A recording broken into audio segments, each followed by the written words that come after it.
আসসালামু আলাইকুম প্রিয় দর্শক, কেমন আছেন? আশা করছি সবাই ভালো আছেন। দর্শক বন্ধুরা, দেশে প্রবাসে যে যেখান থেকে দেখছেন সবাইকে প্রীতি এবং শুভেচ্ছা জানাচ্ছি। দর্শক দর্শক বন্ধুরা, আজকে ট্রুডের প্রাইস, আজকের বাজার দর কত করে চলছে ইতিমধ্যে জানিয়ে দিচ্ছি। আমি অবস্থান করছি বাংলাদেশের বৃহত্তম আড়তে, বাংলাদেশের বৃহত্তম মার্কেটে, ঢাকার শ্যামবাজার।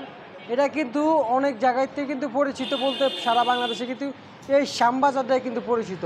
কিন্তু হঠাৎ আজকে পেঁয়াজের দাম কমেছে শ্যামবাজারে। কত করে যাচ্ছে, কত করে বাজার তো চলছে একটু জানিয়ে দিব আপনাদের মাঝে। আজকের বাজারে পেঁয়াজ সর্বনিম্ন কত করে বাজারে বেচা বিক্রি হয়েছে জানিয়ে দিব আজকের বাজারে। কিন্তু আমরা জানতে পেরেছি আজকে হাটে নাকি 3200 টাকা কিন্তু বাজার গিয়েছিল। আজকের বাজারে হাটে বেচা বিক্রি হয়েছিল সকাল পর্যন্ত। এদিকে এগুলো দেখতে পাচ্ছেন কিন্তু ফরিদপুরের রসুন আর বেশ পাবনা পেঁয়াজ সহকারে যে সকল জেলার যে পেঁয়াজগুলো আছে, পেঁয়াজ রসুন এগুলো কত করে বাজারে বেচা বিক্রি হয়েছে আজকে, তা ইতিমধ্যে জানিয়ে দিচ্ছি এই ভিডিও থেকে। দর্শক বন্ধুরা, আজকের বাজারে কিন্তু সর্বোচ্চ 81 টাকা, সর্বনিম্ন কিন্তু 78 টাকা পর্যন্ত কিন্তু পেঁয়াজ বাজারে বেচা বিক্রি হয়েছে। আজকের পেঁয়াজের বাজার দর দর্শক কিন্তু আজকের এই যে এদিকে দেখতে পাচ্ছেন পাবনার পেঁয়াজ, আজকের পাবনার পেঁয়াজ কত করে বাজারে বেচা বিক্রি হয়েছে ইতিমধ্যে জানিয়ে দিব আপনাদের মাঝে। দর্শক বন্ধুরা, আজকের বাজারে কিন্তু পাবনার পেঁয়াজ 80 টাকা থেকে 81 টাকা পর্যন্ত কিন্তু বাজারে বেচা বিক্রি হয়েছে। বেশ আমদামি রয়েছে বাজারে, কিন্তু হঠাৎ বাজারের চাহিদা কমে গেছে, পেঁয়াজের আমদামি কিন্তু বেড়ে গেছে হঠাৎ।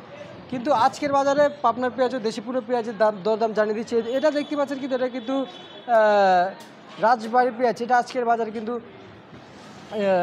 79 টাকা করে কিন্তু আজকের বাজারে এই পেঁয়াজ বেচা বিক্রি হয়েছে, আমরা যেতটুকু কিন্তু জানতে পারলাম। আবার এদিকে কিন্তু রসুন আছে, রসুন কত করে চলছে আজকের বাজারে তা জানিয়ে দিচ্ছে। আজকের বাজারে কিন্তু রসুনের দামও কিন্তু কমছে, 70 টাকা করে কিন্তু বাজারে রসুন বেচা বিক্রি হয়েছে। প্রিয় দর্শক বন্ধুরা, এই ছিল আমার আজকের ঢাকা শ্যামবাজার থেকে বাইরে ইন্টারভিউ দেখা। এই ছিল আমার আজকে ঢাকা শ্যামবাজার থেকে সর্বশেষ পেঁয়াজের যে তথ্য ছিল, অবশ্যই তথ্যগুলো জানিয়ে দিলাম।